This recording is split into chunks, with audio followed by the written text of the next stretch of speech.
Welcome back to the Dink and Dish podcast. My name is Barbara Radowski. I'm with fitness legend and icon, and I can never think of enough good things to say about her.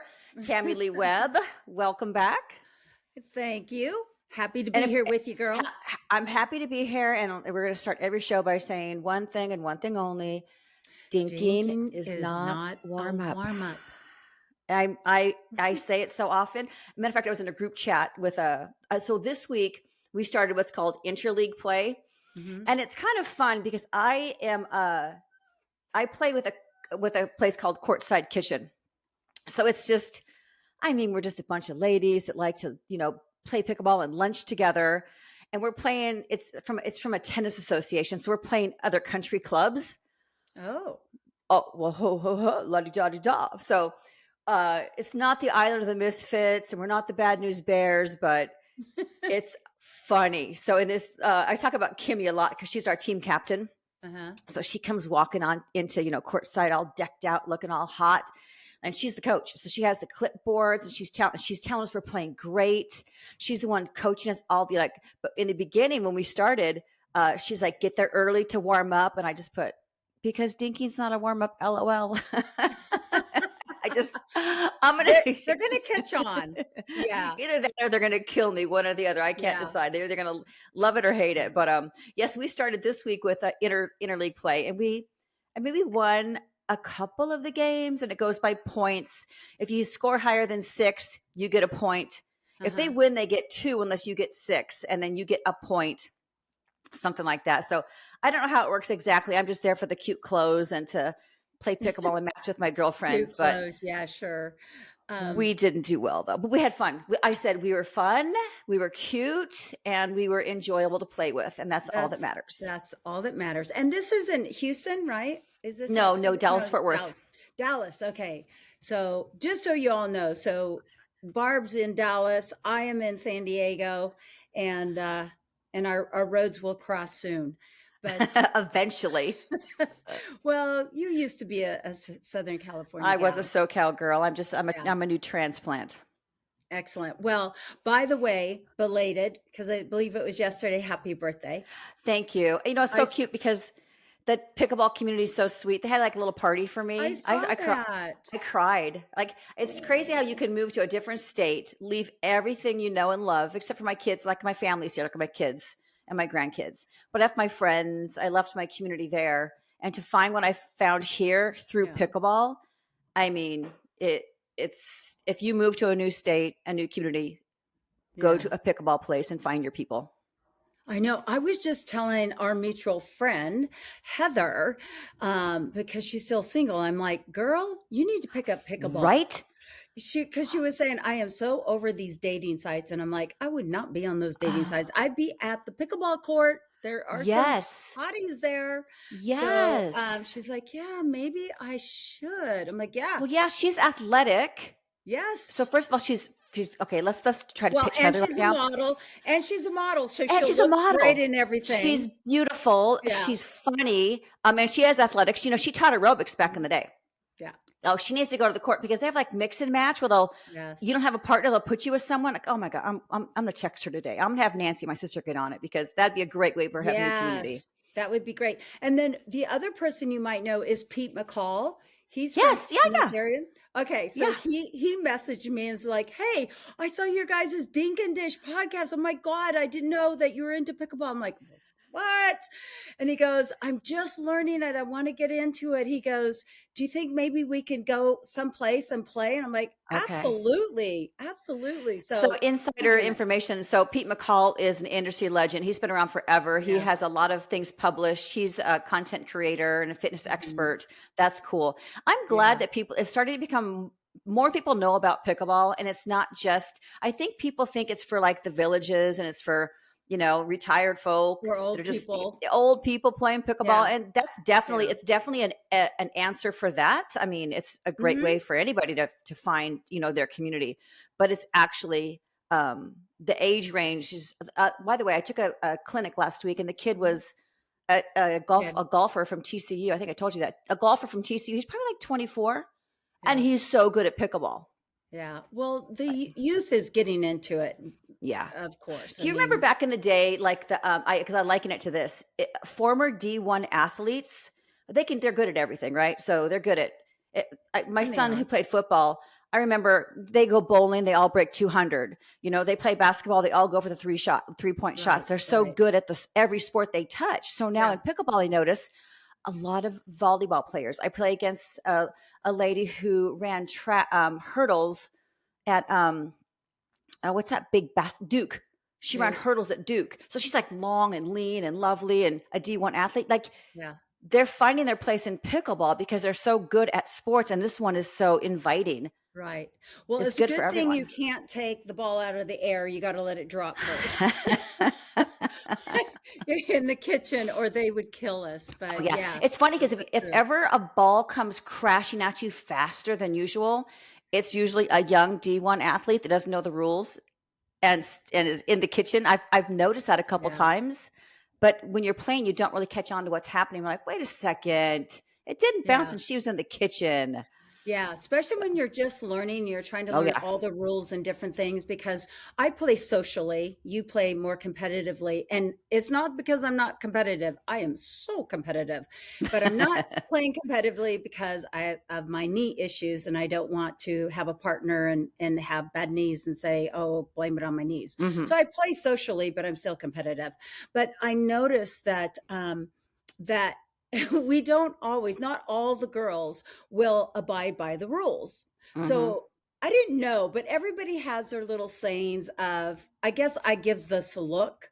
So when somebody either makes a really bad call or they stepped in the kitchen, I give them the look like, so you're not going to mm. call that on yourself? Okay, well, so I guess I give the look. I love But it. yeah, It's everybody funny has a too different when way of when saying it. it's interesting. We're going on and on about tangents right now, but that's what the podcast is all about, just pickleball. When I play with certain people are known, and you never want this to be you, for calling it out Yeah. when it's in, or calling it in when it's out when it benefits them. And a Yes. great rule of thumb for that is if you're not absolutely 100% positive it was It's out in. or in, give it to the other side, because the worst thing Exactly. that can happen to you in pickleball is to be known as someone who doesn't call the right shot, like calls the Right. shot in or out wrong. Like Yeah. if you're branded as that, it's I Well, you know it's what? one of the Let's worst talk about things. that for a minute because I totally agree with you and it happens with our group. But hmm I also feel like when you're depending on where you're standing in the hmm court. So if I'm on the far side, let's say to the right, and the ball goes to the left and I see it out, but my partner calls it in. hmm It's different, or she doesn't see it and then Right. I call it out. But the opposite team can see it right on the line and it's like, yeah, it was probably in. And you're like, but it's your call. Yeah, it's your But it call. really depends on where you're standing. Oh, absolutely. Yeah. So anyway, ball calling, exactly. Or stepping in the kitchen. Do you call it on yourself or do you call it on the player? I'll call it on myself. I do too. I've never called it on the opposing team, probably because I'm so busy paying attention to like where the hell the ball is, not where their feet are. But I would call it on myself, and my partners tend to call it on themselves too, or call like they'll say, "You stepped in the kitchen." I'm like, "Did I?"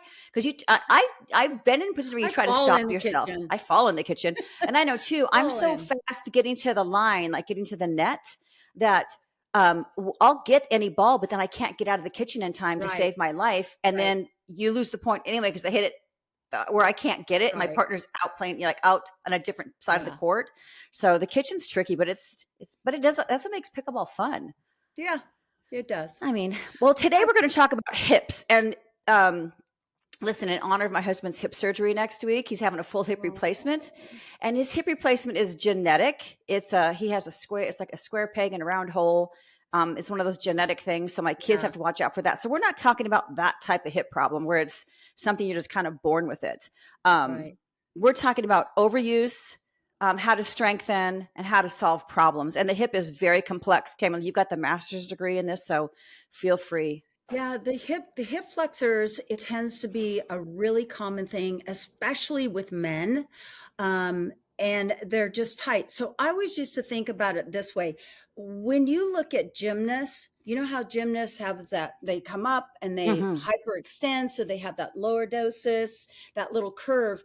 They have really tight low back because they're arching and they've Mhm. stretched the muscles in the front. And but their hip flexors, they can certainly move from front to back.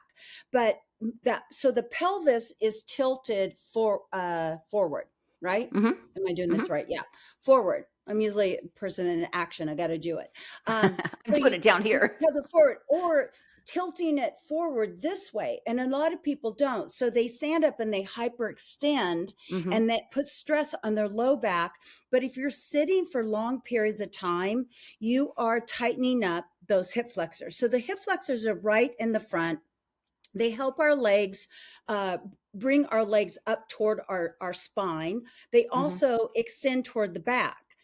But your hips, I mean, if you think about it, here's your legs, and you can go lateral out to the side, you can go to the front, and you can go back, and you can go across internally or Mhm. across adductus. So you want to think about having your hip flexors be more extended. Now, back in the days, do you remember this? I used to always be aware of, I don't want tight hip flexors because that's causing the lower doses like a gymnast, Yeah. right? Mhm. So I would always say, don't work your hip flexors. But that is not true. You do need to work your hip flexors. And if they are in this flex position, so we're both Shortened. sitting right now, right? So you've I'm shortened it. standing. Oh, you're standing? I'm I'm so a standing jealous. desk, I know. I don't have a standing desk. Look at me, I So had to show off. For you don't see me, I'm bouncing up and down. so anyway, I'm sitting, so I'm in that flex position, so I'm shortening them. Well, if I'm in a job where I have to sit for 8 hours, and I have some Yes. clients that are like that, and I'm like, look, you got to set a timer every 45 minutes, 30 minutes is even better. You've got to stand up. Yep. You've got to extend those hip flexors. You've got to stretch them. Now, there's many ways that you can stretch them. Sorry, my headset keeps falling off of me. Okay, so you want to be able to stand up, and it's basically put one leg behind you. So I'm so Mhm. jealous I'm not standing right now. So you put one leg behind you, one in front. So you're in a split stance. And all you have to do is do that pelvic tilt. So you're Mhm. pushing your butt forward. Think about pushing it forward, squeezing your glute, and you can feel that stretch on the hip flexor. Now, if you Mhm. raise, so let's say your right leg is back, your left leg is forward, and you're going to extend that right arm. If you extend that right arm and lean slightly to the side, you're going to feel it stretch a little bit more. And just by doing a few of those stretches, that's going to help tremendously. Oh, yeah. Sure. And, it's, so it's anterior pelvic tilt and a posterior pelvic tilt, and if you kinda Hmm. play, if you put your hands on your hips, you kinda rock back and forth, you'll Hmm. find where you're super tight, and if you're tight in your hip flexors, if they're shortened, that's how, the hips don't lie. Eh, The so hips don't many of our lie. problems come from Yeah. the hips, and people carry tension in their hips.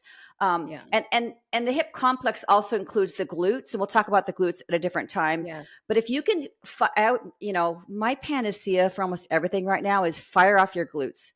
If your Yes. hips are tight, fire your glutes. If your back hurts, fire your glutes. If you have a Yeah. knee pain, fire it. Just because Yeah. we talk about that. I talk about all the time. My friend Mark brought to my that butt amnesia when you sit and your butt it's true. Google it. It's Yeah. awesome. Yeah. So your butt, when you're sitting down, your butt is completely stretched. Hip flexors are shortened. Yep. And so those hip flexors don't know how to make even your glutes, that they don't want to help with anything you do because they're always short. So if you can Right. lengthen the glutes, lengthen your hip flexors by firing off your glutes a little bit, and it takes some time. And foam rolling is wonderful for hips too. Hmm. So anytime about foam rolling, it's not comfortable to lay on that foam roll on your stomach. I know that, but you kind of rock back and forth. I Yep. also have a Theragun, and I'll Theragun Yes, my me hips too. sometimes because I have Yeah. that iliac crest syndrome, and I think um, it's from twisting motion, it's from torque. So it's from Hmm. pickleball, obviously, and probably from Yeah. sitting. Yeah. But if Well, I can just stretch it. the hip flexors are stabilizers. They help us Yeah. with walking, with jogging, with almost every movement. So they're involved, even though they're a very short little muscle. I mean, it's not Hmm. like it's a long muscle like our quadriceps, Right. but with them being tight, they can cause a lot of problems, both in the groin area, the low back. Sciatica. I mean, Hmm. there's so many things. So it's important that if you are in a seated position, I always think of this when I'm flying. Oh So, yeah. I have a big trip coming up to Africa, and it's like 10 hours to Heathrow, and then it's another 11 hours to Cape Town. And I'm like, okay, so I'm calculating. I can sleep for a little while, lay down, sleep, so I'm not in that crunch position. But I'm going to be up and moving around as much as possible, Yeah. because one of the worst things to do is to sit there. And then what else am I going to be traveling with? Of course, my bands, because Yes. this is going to activate those glutes. So if you're sitting on your, I'm going to call it a rumpa, which is Norwegian for butt, is that you're sitting on it for so long, you're tightening up those hip flexors, you've got to do something. So Hmm. just by contracting the gluteus muscles while you're seated, so if you can't get up, contracting those glutes, that will help.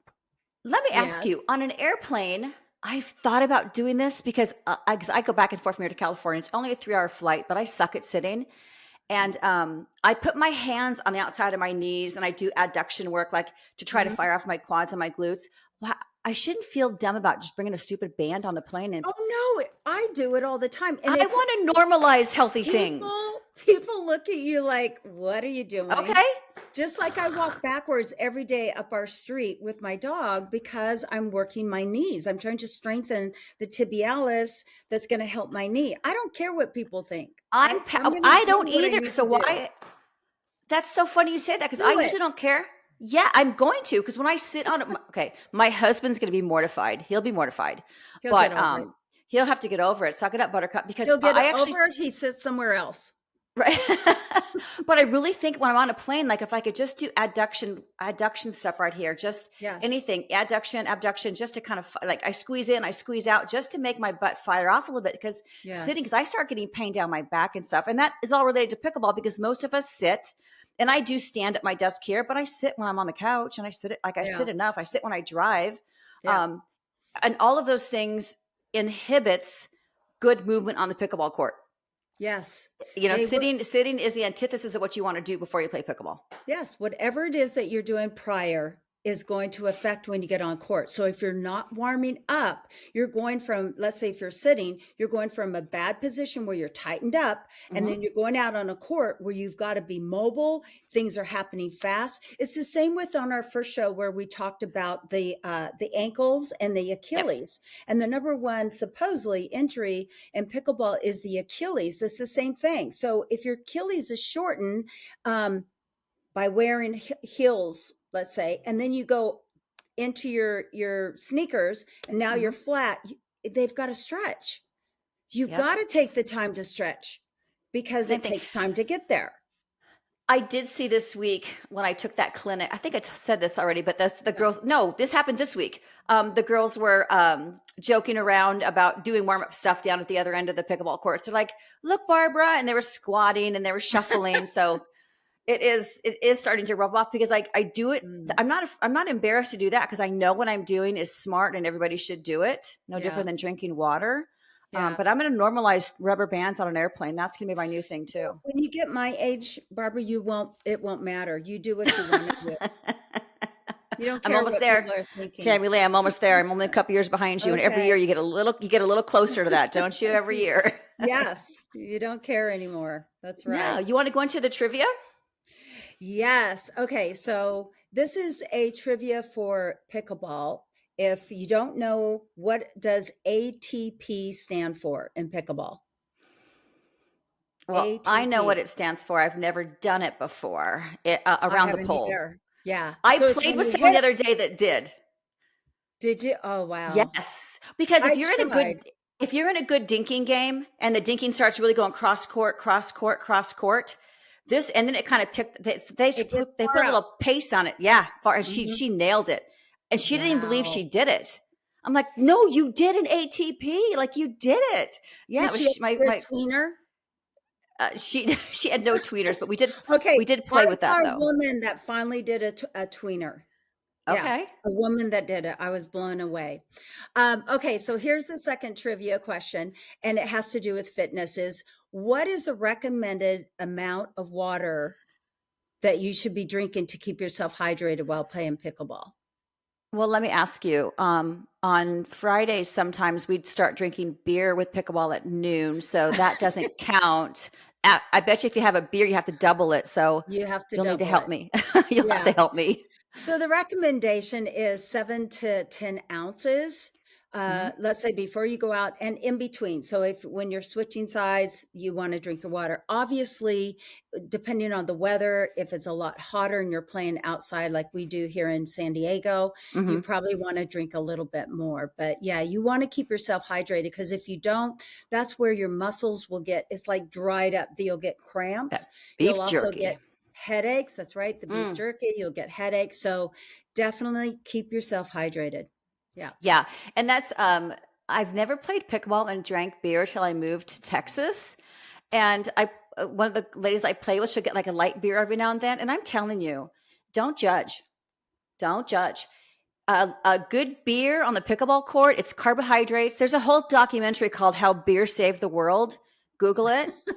I'm telling Okay. you, it's a panacea for bad play.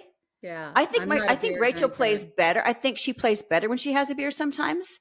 So but I do know for sure that if you do have a beer, you have to drink more water. So you'll Yes. be peeing a lot more. That's for sure. Yes. For every alcohol that you have or coffee, it dehydrates you. You should have Yeah. two glasses or 8 ounces of water to Good counteract that. Lord. These ladies come to the court with those big, huge Stanleys. I mean, there's no excuse to not be Stanley. hydrated.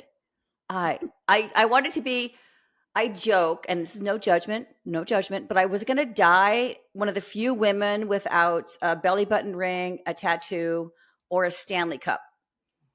And my daughter Really? got me a Stanley Cup for Christmas. So now I'm just going to die without the tattoo or the belly button ring. Okay, I don't think any of my gals have any of those. Maybe a Oh, Stanley Cup. Definitely a Stanley Cup. I'm wrong on that, but no tattoos or belly oh, rings. everyone I know, it seems like I Wow. always joke about that. Yeah, I'm like, I'm just first of all, I don't like the same pair of shoes like 6 months from now. So there's Yeah. not any artwork I could put on myself where I'd be like, yeah, that's smart for me. I just it'd be, Okay, let me ask you a question though. yeah. If you were going to have a tattoo, what would it what would it be? What would it and where would it go? I would probably put it somewhere like on my wrist. I don't Okay. know why. And I'd probably put the Texas star now, or California with a line through it. No, I'm joking. A Oh, Texas star. I I don't even know. Like I don't have it. Like yeah. my mom said once before she passed away, she wanted to get like a butterfly, but I don't. I I would asked do like a because somebody star. asked me that. That's a good And question. I've never given um it that much thought. yeah. And mine was I would probably put it either first of all, it would be a paw, a dog's Hmm. paw, Oh, and it would maybe be here or on the inside, somewhere like that. that'd hurt though. First of all, I'm such a weenie about that too. Yeah, Like, I would never do it I because oh, I don't yeah. No thanks. that's such a good question that I've never given that whole lot of thought. I have friends that put like breathe to remind them to like it's really pretty. I think it's pretty. I think it's Yeah. pretty on people. Like I some of my wonder how girlfriends many have beautiful people artwork. have put like a pickleball or something on their ass. I was thinking my gut instinct was I would put a pickleball on my ankle, but Uh-huh. I wouldn't. No. I would do like a star or I don't know, a teardrop right here. No, Oh my that was under my gosh. eye, by the way. So I don't even know Yeah. what that means. But so obviously, I'm not a tattoo expertise. Yeah, I don't think But that's a good thing, but no, probably anyway, not. Nah. Well, this well, was fun, I'm Tammy Lee. yes, it's fun and I was going to be playing some pickleball this Sunday, but we're expecting rain and I haven't Again? yes, I'm so bummed because I only play usually about 3 times a week and I really look forward to it cuz it's my happy place. Yeah. And when I don't get it in, it's like, ugh, I need to find an indoor court. Yeah, you do. And Yeah. like the courts at courtside are covered. They're not indoor, but they're covered, so it's nice. You still get a breeze, but Oh, and the courts do stay fairly dry. They get some moisture on them, but they do a great job drying them up. But they're covered. Um, so it's not been a big problem. Sometimes it's a problem if it rains a lot at night and they just can't clean the courts off for the morning. But it's rained so much in California. Thank God, because you needed the rain. Since yeah. I left California, it's rained more than it ever has. I've never seen you guys get so much rain, which is Well, good. it must be because we're crying because you left. Exactly. And they all just miss me. So, Yeah, well, we listen, do. if you thank you for listening to our podcast. We're going to talk about all things pickleball and fun. Make sure you subscribe and please share it. And we did get some feedback. So we have a growing list of things that people want us to talk about. So I think next, instead of going to the groin, or sorry, the groin, the glutes, we'll go to the groin next. That'd be a whole different podcast. That'll be for our Yeah. members only. No, members only. No, only fans, Oh, which we don't have. no. Um, it would be a tennis elbow because I've had a lot of people ask about that, about tennis elbow. Mhm. So next week we'll talk about that and how to help prevent it, how to fight it, how to work through it. And I know some ladies, they're just out; they can't even play because of it, and that's what you Oh that's my what you gosh. don't want to have happen. Yeah, and that's what we're trying to help and prevent. So you guys can always go over to One Pickleball Prehab and Instagram, and that's where we Yes, posted some of the warm ups, some stretches, some exercises that we do prior to going out on the court. And yeah, yeah, reach out to us if you have certain things you want us to talk about. yep. Please let us know so we can share. Yeah, and in our show notes, I'll have the links. We didn't talk about any type of equipment this Equipment, week, except for the booty bands, and I'll always link those. right? But you can. Our emails are on there. The links to our Instagram page is on there. So thanks for listening, you guys. Really Yeah. appreciate it. We're a growing audience, and I appreciate it because this is fun, and we really do want to be a blessing to the pickleball community. Just a lighthearted, fun group. And real quick, if you, I know you can go anywhere and get them, but I do have an Amazon page, and I Mm, do have some of the booty bands on there, yep, and these, so you can we'll get link them to that. there. We'll link to the Amazon through your page. That sounds Okay, great. All right, awesome. Well, thanks everybody. for listening, everybody. Thanks, everybody. Have a great week. Bye, Bye. Barbara. Bye.